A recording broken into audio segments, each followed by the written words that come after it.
성경에 보면 예수님을 만난 사람들은 참 많습니다. 그 많은 사람들을 두 가지 부류로 나누라 그러면 한 가지 부류는 무리가 되겠고 또 한 가지 부류는 제자가 될 수 있을 것입니다. 무리는 어떤 사람들인가?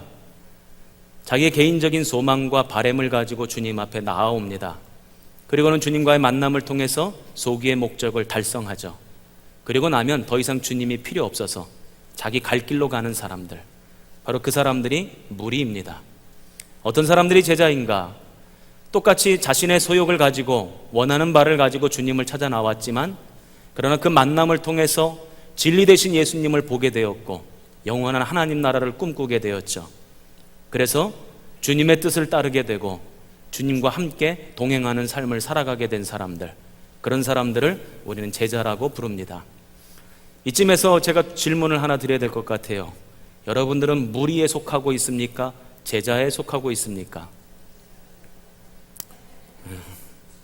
제가 볼 때 우리 대림교회 성도들은 뭐가 좋은지를 고르는 은사가 있는 것 같아요. 뭐라고 대답해야 되는지를 잘들 알고 계십니다. 혹시 아직 제자가 못 되셨다면 제자에 속하는 우리 성도들 되시기 바랍니다. 주님의 뜻을 발견하고 진리 되신 주님을 바라보게 되고 그래서 영원한 나라를 꿈꾸면서 주님과 동행하는 저와 여러분 되기를 주님의 이름으로 축원합니다. 오늘 성경에 나오는 니고데모는 그렇다면 무리였을까 제자였을까? 오늘 말씀을 통해서 같이 살펴보고자 합니다. 우리 1절과 2절 말씀을 같이 한번 읽어보겠습니다. 자, 시작.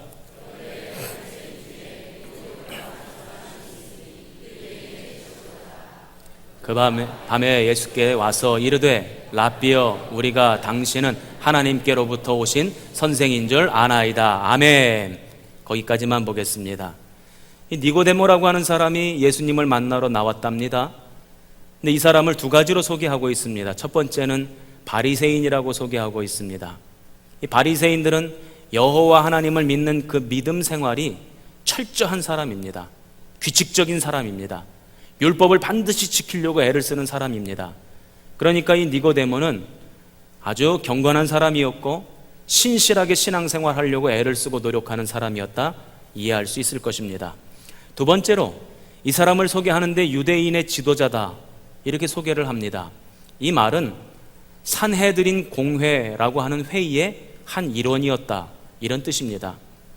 그 당시 이스라엘 땅은 로마의 식민지였지만 로마의 정책 가운데 하나가 무엇이냐면 자치권을 인정해줘서 그 민족과 그 나라를 그 사람들이 다스릴 수 있게 해주는 것입니다. 그래서 이 유대 나라에도 산헤드린 공회라고 대제사장을 의장으로 하고 71명으로 구성된 의회가 조직이 됐습니다. 그래서 그 의회를 통해서 법도 만들고 그 법을 다스리기도 하고 또 재판도 합니다. 오늘날에는 3권이 분립되어져 있다고 하는데 이 3권을 모두 다 가지고 있는 그런 의회가 있었어요. 막강한 기구죠. 바로 이 니고데모가 그 의회의 한 일원이었다는 거예요. 71명 중에 한 명이었다는 것입니다. 그만큼 이 니고데모라고 하는 사람은 명망이 있고 힘이 있고 영향력이 있는 사람이었고 또 사회적 지위가 있었던 사람이었다 이런 뜻입니다.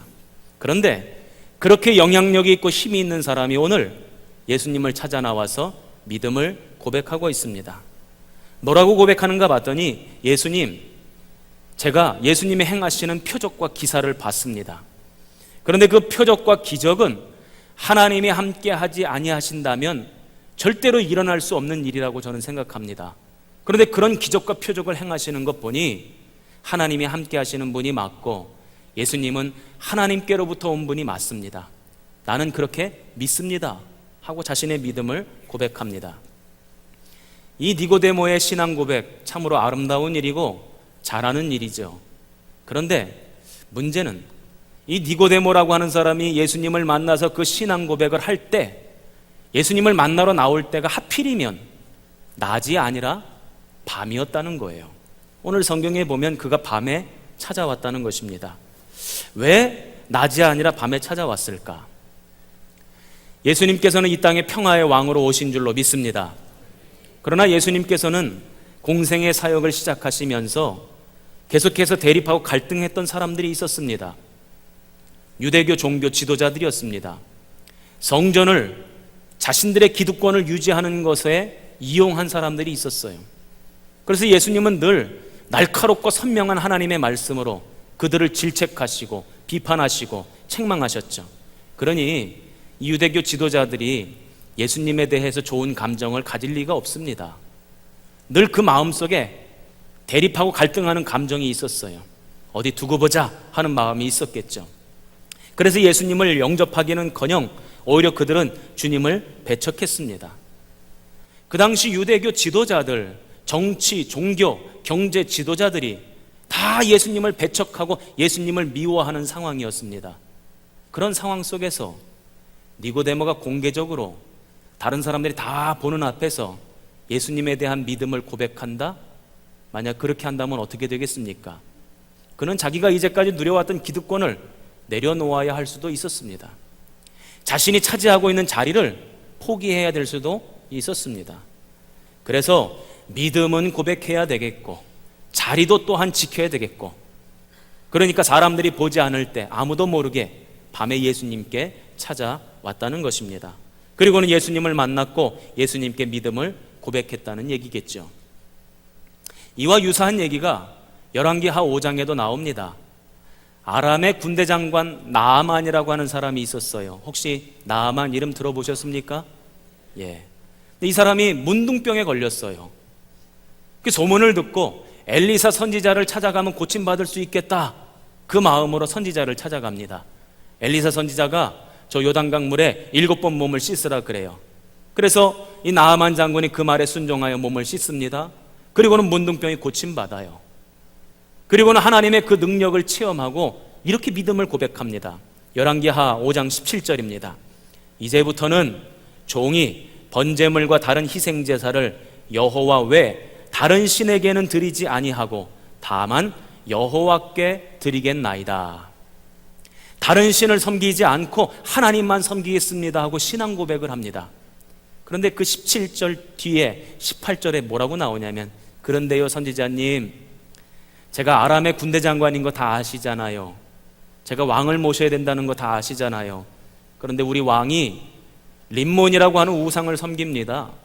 그 우상을 섬기기 위해서 우상의 제단에 나아갈 때에 저도 왕을 경호해야 되기 때문에 직책상 따라갈 수밖에 없습니다. 왕이 우상에게 절할 때 저도 어쩔 수 없이 절을 해야 됩니다. 그러니까 조금 봐주세요, 이해해 주세요, 그 말을 남기고는 떠나갑니다. 그렇게 본국으로 돌아간 나아만은 어떤 삶을 살았을까? 그의 말처럼 직책상 어쩔 수 없으니 하나님, 마음으로는 하나님을 섬기고 겉으로는 우상에게 절을 하는 그런 이중적인 삶을 살았을까요? 성경 어디에도 그가 어떤 삶을 살았는지에 대한 내용은 나오지 않습니다. 그런데 한 가지 짐작해 볼 수 있는 대목은 있습니다. 열왕기하 5장이 끝나고 열왕기하 6장이 시작될 때에 아람의 군대가 이스라엘을 침공해 들어옵니다. 그때 그 아람의 군대가 침공해 들어올 때에 군대 장관이 나아만이었다면 반드시 거기 이름이 기록되어져 있어야 돼요. 나아만 군대 장관이 군대를 이끌고 이스라엘을 침공하였더라, 이렇게 기록되어져 있어야 합니다. 그런데 그 어디에도 나아만의 이름을 찾아볼 수 없습니다. 그래서 우리는 이런 추측을 해볼 수 있을 것입니다. 하나님만 섬기겠다는 믿음의 고백을 따라 아마도 우상에게 절할 수 없었을 것이다. 그래서 군대 장관직을 미련 없이 버리지 않았을까, 이런 추측을 해보고 그게 우리의 바람이지요. 그렇다면 오늘 예수님을 만난 니고데모는 어떻게 됐을까? 지금 신앙 고백을 하고 예수님을 만났고 예수님과 대화를 나눴고 무엇이 진리인지를 깨달았어요. 어쩔 수 없이 밤에 몰래 찾아왔던, 믿음은 고백해야 되겠고 자리는 지켜야 되겠던 이 니고데모는 어떻게 됐을까? 예수님을 만나기 전에는 다른 사람들의 시선이 두려워서 밤에 왔을 것입니다. 자기 속에 있는 믿음이 남들에게 드러날까 봐 겁이 났을 거예요. 그런데 이 니고데모에게 중대한 변화가 일어납니다. 요한복음 7장에 보면 대제사장이 군인들을 동원해서 예수님을 체포하라고 합니다. 그때 공개적으로 대제사장에게 반박하며 예수님을 변호한 사람이 있었어요. 그 사람이 누구냐면 니고데모예요. 요한복음 19장에 보면 십자가에 달린 예수님을 장사 지내는 장면이 나옵니다. 그 당시 십자가에 못 박혀 죽은 시신은 장사 지낼 수가 없었습니다. 장사 지내면 안 되는 거예요. 그저 시신을 십자가에서 내려서 쓰레기장에다가 던져버려야 되는 것이 그 당시 관습이었습니다. 그런데 향품을 가져다가 예수님의 시신에 바르고 동굴 무덤에다가 장사 지내준 사람들이 있었어요. 예수님의 12 제자들도 다 겁이 나가지고 도망갔던 그 시점에 예수님의 시신을 모셨던 사람들이 있었습니다. 그게 누구냐면 아리마대 요셉과 바로 오늘 성경 속에 나오는 니고데모입니다. 다른 사람들이 다 보고 있는데 그렇게 했다는 것입니다. 어떻게 니고데모가 이렇게 변화받을 수 있었을까? 그 이유는 딱 한 가지밖에 없습니다. 고린도후서 4장 18절, 눈에 보이는 것은 잠깐이고 눈에 보이지 않는 것은 영원함이라. 이 사실을 깨달았기 때문이라고 저는 믿습니다. 육신의 눈으로는 절대 볼 수 없는 것을 예수님을 만났고 니고데모는 보게 된 것이죠. 그리고는 내가 지금 차지하고 있는 이 자리, 권세, 지위, 이거는 잠시 뒤면 사라질 거라는 거예요. 그리고는 영원한 것을 꿈꾸고 영원한 것을 바라보는 삶이 복되다 하는 사실을 깨달았겠죠. 저는 바라기는 오늘 이 예배를 드리는 우리 대림교회 모든 성도들, 육신의 눈으로는 볼 수 없는 그 영원한 것들을 바라볼 수 있기를 축원합니다. 그 은혜가 임하기를 주님의 이름으로 축원합니다. 그 니고데모의 신앙 고백, 참으로 아름다운 일입니다. 그때의 예수님께서 이 신앙 고백을 들으시고는 어떤 말씀을 하시는가 살펴봐야 되겠습니다. 3절입니다. 같이 한번 읽습니다. 3절입니다. 자, 시작.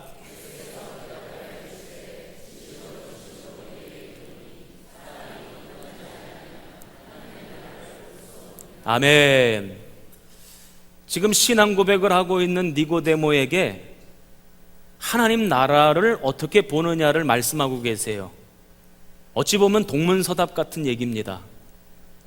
제 같으면 그래, 야, 네 신앙 고백이 참 예쁘다, 아름답다. 그 신앙 고백 가지고 이 땅을 열심히 살아가라. 다른 사람들에게도 너의 믿음을 전파해라, 간증해라. 이렇게 말씀하시는 것이 맞지 않을까요? 그런데 갑자기 거듭나지 아니하면 하나님 나라를 볼 수 없다라고 니고데모에게 말씀하고 계십니다. 좀 이해가 되지 않고 뜬금없는 말씀인 것처럼 느껴집니다. 그런데 오늘 이 예수님의 말씀을 이해하려면 우리가 주목해야 할 한 가지 단어가 있습니다. 1절에 그런데라고 시작하고 있어요. 그런데. 이 그런데라고 하는 말은 인과관계를 설명해 주는 거죠. 앞에 무슨 사건과 내용이 있었고 그렇기 때문에 이런 일들이 있었다, 이렇게 예수님께서 말씀하셨다, 이런 얘기입니다. 연속선상에 있다는 말이죠. 그렇다면 그 앞에 어떤 일이 있었는가? 요한복음 2장 18절 말씀해 보니까 유대인들이 예수님께 표적을 보여달라고 구합니다. 그때 예수님께서 뭐라고 말씀하시냐면 이 성전을 헐고 사흘 만에 내가 다시 짓겠다. 그러니까 유대인들이 비웃어요. 표적을 구했는데 표적은 보여주지는 않고 말만 하니까. 또 요한복음 2장 23절 24절 말씀해 보면 많은 사람들이 예수님이 행하시는 표적을 보고 그를 믿었다고 그럽니다. 그런데 예수님은 그들과 가까이는 하지 않으셨다는 거예요. 그들을 오히려 경계하셨다는 것입니다. 표적을 보고 예수님을 따라오는 사람들을 오히려 경계하셨다는 것입니다. 즉 표적을 보여달라는 사람들에게 그들이 보기를 원했던 표적 보여주시지 않았다는 거예요. 또 표적을 보고 예수님 믿는 사람들, 그 사람들을 경계하고 가까이 하지 않았다는 것입니다. 오늘 예수님이 니고데모에게 하신 말씀의 뜻은 바로 이런 겁니다. 너 표적을 보고 나를 믿었냐? 그런데 그 믿음 가지고는 하나님 나라를 볼 수 없어. 지금 그 말씀을 하고 계시는 거예요.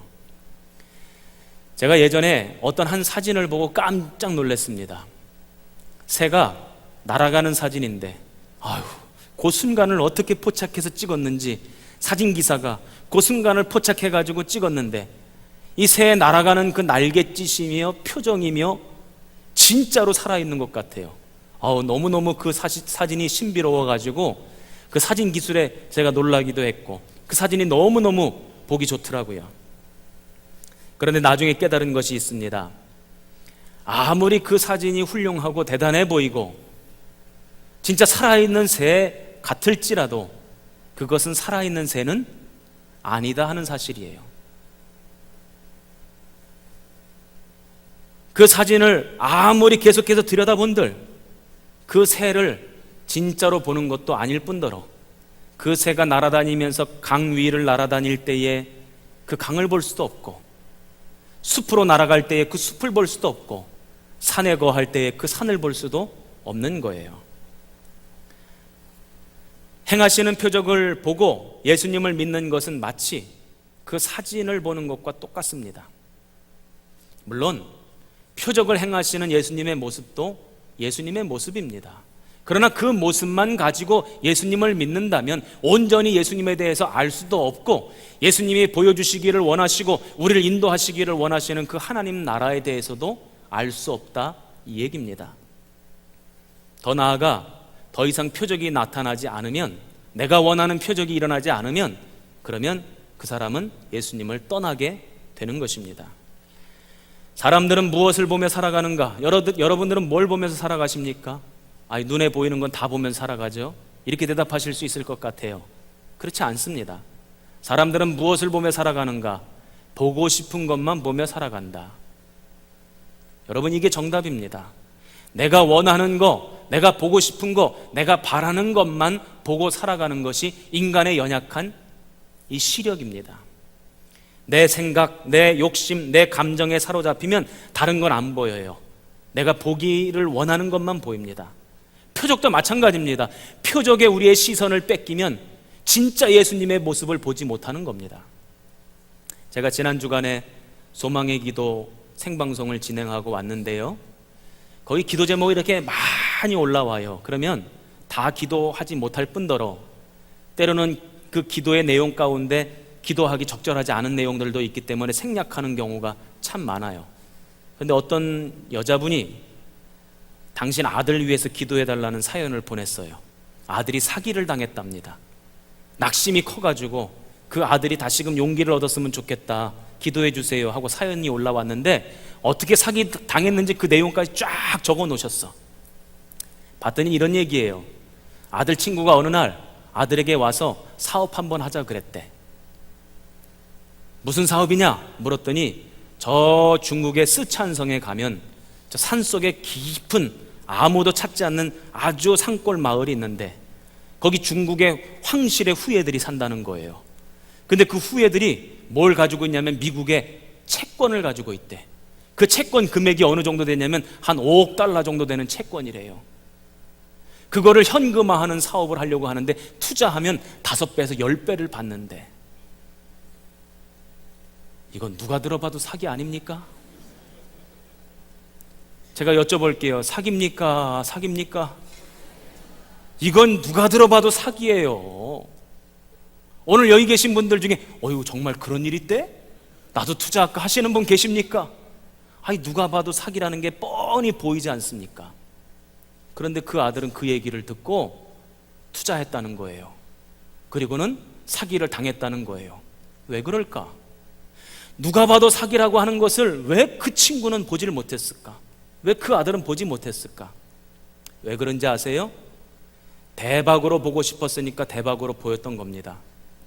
로또로 보고 싶으니까 로또로 보였던 거예요. 마찬가지예요. 우리가 예수님을 바라보는 것도 마찬가지입니다. 주님이 무엇을 우리에게 보여주시기를 원하시는지를 알아야 되는데 내가 원하는 모습만으로 주님을 바라본다는 거예요.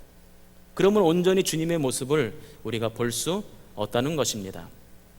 주님을 사랑하고 주님을 원하는 것이 아니라 주님의 표적을 원하는 것이면 그저 주님은 문제 해결사로만 보이는 것이죠. 표적에 우리의 시선을 빼앗기면 하나님 나라를 볼 수 없는 겁니다. 게다가 더 이상 표적이 나타나지 않으면 주님을 떠나가게 되는 것이죠. 왜 하나님은 사도 바울을 쓰시기 전에 눈을 멀게 하셨다가 왜 다시 눈을 뜨게 하셨을까? 빌립보서 3장 7절과 8절에 그 내용이 나옵니다. 그러나 무엇이든지 내게 유익하던 것을 내가 그리스도를 위하여 다 해로 여길 뿐더러 또한 모든 것을 해로 여김은 내 주 그리스도 예수를 아는 지식이 세상에서 가장 고상하기 때문이라. 그 전에 뜨고 살았던 눈을 가려주시고 새로운 눈을 뜨게 하셨다는 거예요. 그 전에 귀중하게 여겨졌던 것들이 이제는 더 이상 귀중하게 여겨지지 않는다는 것입니다. 진짜 귀중한 것을 볼 수 있는 눈이 열려졌다는 것이죠. 예수님은 그래서 당신을 통해서 당신의 백성들이 하나님 나라 보기를 원하십니다. 예수님 당신을 통해서 당신의 백성들이 하나님을 보기를 원하십니다.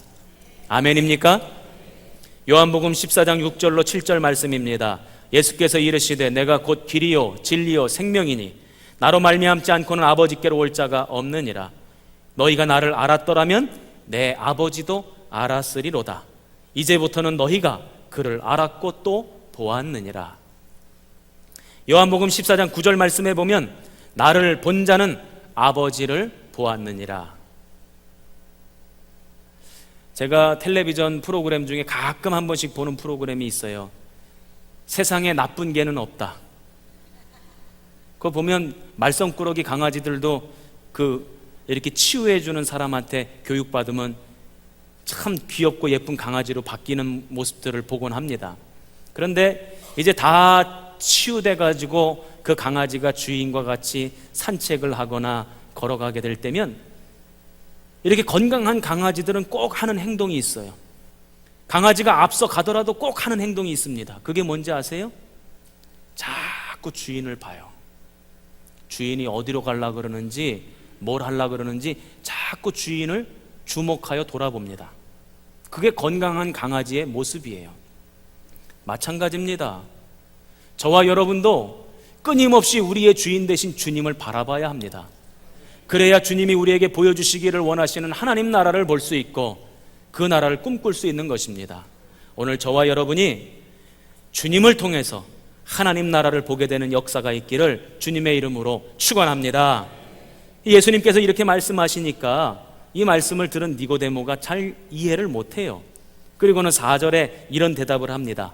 우리 4절 같이 읽습니다. 자, 시작.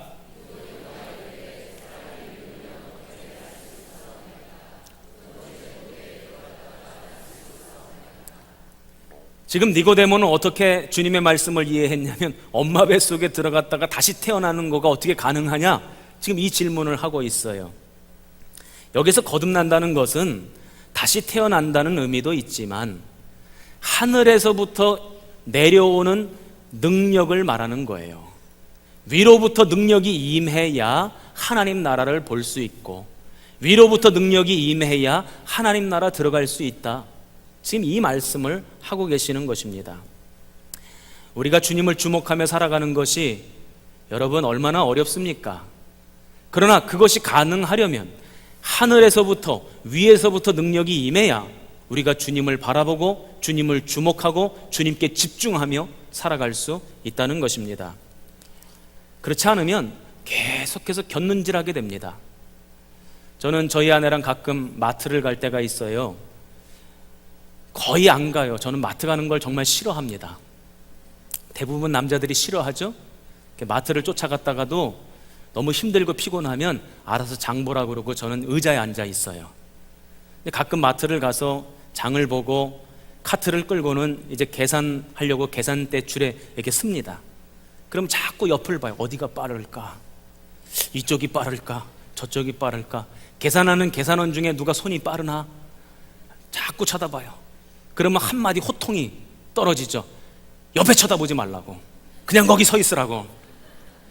그 호통이 떨어지면 이제 곁눈질 안 하고 앞에만 쳐다보고 있습니다. 우리가 세상을 살아가는 것도 주님만 바라보고 살아가야 되는데 그 하늘에서부터 능력이 임하지 않으면 자꾸 곁눈질하게 돼 있어요. 어디가 유익할까? 어디가 나은 길일까? 어디가 빠를까? 자꾸 그렇게 쳐다보게 됩니다. 오늘도 우리가 예배를 드리면서 은혜를 받으면서 그래 주님이 우리와 함께 하시지 나와 동행하시지 감동받고 은혜 받고 결단하고 이 예배당을 떠나갑니다. 주일 오전에는 주님이 충만히 임재하는 것을 경험해요. 근데 주일 오후만 되면 그 주님이 어디로 갔는지 사라져버려요. 그래서 주님께 주목하고 주님만 바라보고 살아간다는 것은 내 결단, 내 의지로 될 수 있는 일이 아닙니다. 하늘에서부터, 위에서부터 능력이 임해야 그 일이 가능한 줄로 믿습니다. 그래서 주님은 이렇게 니고데모에게 분명히 가르치십니다. 5절입니다. 같이 읽겠습니다. 시작.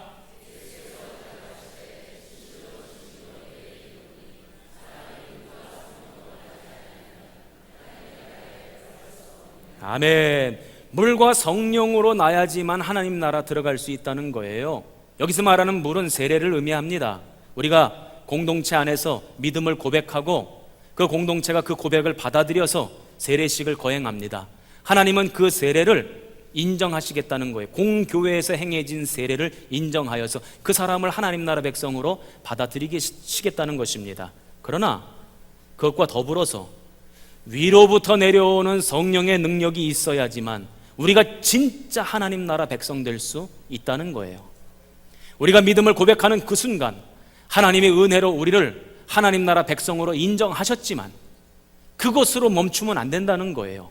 그때부터 하늘의 능력으로 우리가 진짜 하나님 나라 백성으로 날마다 자라가야 된다.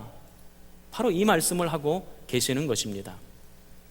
제가 고등학교 때 친하게 지냈던 친구가 있는데 이 친구가 대학을 졸업하고는 미국으로 건너갔어요.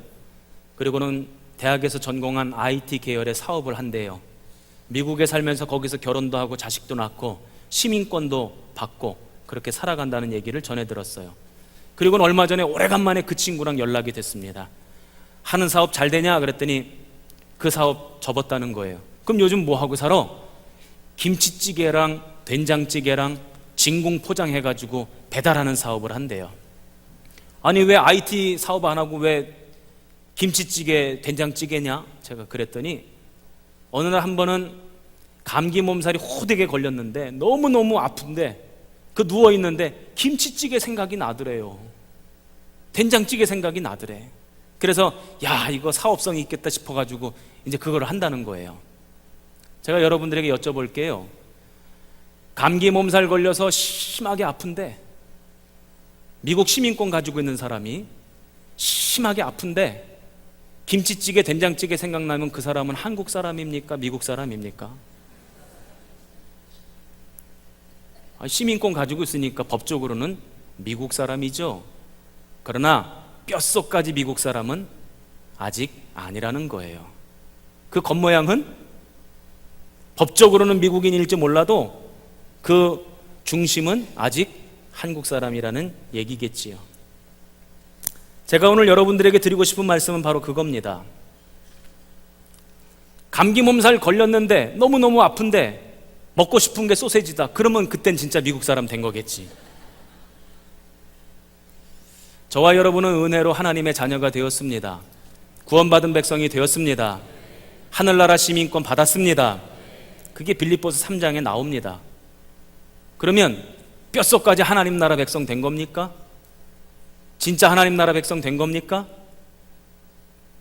여러분들을 돌아보더라도 제 자신을 돌아보더라도 아직 멀었습니다. 그래서 오늘 주님은 그 일이 가능하려면 성령으로야야 가능하다는 거예요. 위로부터 능력이 임해야 진짜 하나님 나라 백성 될 수 있다는 것입니다. 오늘 거듭난다, 하나님 나라 들어간다 하니 마치 구원을 순간적인 일, 무엇인가를 통과해야 되는 일로 생각하는데 그렇지 않아요. 구원은 순간이 아닙니다. 구원은 과정입니다. 한번 따라해 보시기 바랍니다. 구원은 순간이 아니라 과정이다. 하나님의 은혜로 우리를 구원의 길에 시작하게끔 하셨고 우리는 날마다 믿음을 고백하며 그 구원의 여정을 지금 진행해 가고 있는 과정인 거예요. 저는 그래서 여러분들에게 부탁드리고 싶습니다. 하나님 나라 시민권 받았다고 거기에 만족하지 마시고 진짜 하나님 나라 백성 되는 그 구원의 여정의 길을 믿음으로 걸어가시기를 주님의 이름으로 축원합니다. 그러려면 어떻게 해야 되느냐? 성령이 임재해야 된다는 거예요. 성령이 내 속에서 역사하셔야 된다는 겁니다. 성령이 나를 주장해야 된다는 것입니다. 저는 우리 성도들 신방 가면 보면 이렇게 신방상을 이렇게 꺼내놓고 그 위에 물컵 놓고 또 신방감사 예물 또 올려놓고 방석을 하나 이렇게 깔아놔요. 그럼 목사님이 신방 오시면 그 방석에 앉으라는 얘기겠죠? 제가 신방 가면 목사님 환영합니다. 잘 오셨습니다. 우리 집에 신방 오신 거 환영합니다. 제가 아직까지 우리 대림교회에서는 그런 것을 경험한 적이 없는데 예전에는 어떤 가정에 플랜카드를 걸어놨어요. 목사님 신방 오심을 감사합니다. 내년 신방에 좀 그럴 일이 있을라나 모르겠네. 근데 제가 한 가지 분명히 아는 사실이 있어요. 저를 아무리 환영한다 할지라도 함부로 안방문을 열어서는 안 된다. 그 앉으라고 하는 방석에 딱 앉고 신방 끝나면 고스란히 나와야지. 아무리 환영한다고 이 방도 열어보고 저 방도 열어보고 냉장고도 열고 싱크대도 열면 절대 안 된다 하는 사실을 저는 너무나도 잘 압니다. 맞죠? 왜 아닌 척 하세요? 굳게 닫아놓은 문이 있잖아요. 그거 절대 열면 안 돼요. 그런데 성령님 환영합니다. 그래놓고 성령님 여기만 딱 계세요. 열어보시면 안 됩니다. 지저분한 거 많습니다. 아무런 역사도 나타나지 않습니다. 성령님에게 나의 심령을 맡겨드리고 내 인생을 맡겨드리고 우리 가정을 내어드리고 나의 모든 것을 내어드려야 성령이 행하심으로 우리가 구원의 여정을 아름답게 건강하게 걸어갈 수 있는 것입니다. 이런 말이 있어요. 하나님은 우리 모습 있는 그대로를 받아주신다. 그러나 하나님은 우리 모습 있는 그대로의 모습을 그대로 두시지는 않는다. 성령을 보내주셔서 변화시키고 진짜 하나님 나라 백성 되게끔 만들어 가시는 분이 우리 하나님이신 줄로 믿습니다. 바로 니고데모가 그 주님을 만났어요. 오늘 저와 여러분이 그 주님을 만나서 진짜 하나님 나라 백성 되는 길을 한 걸음 한 걸음 걸어가시기를 주님의 이름으로 축원합니다. 기도하겠습니다.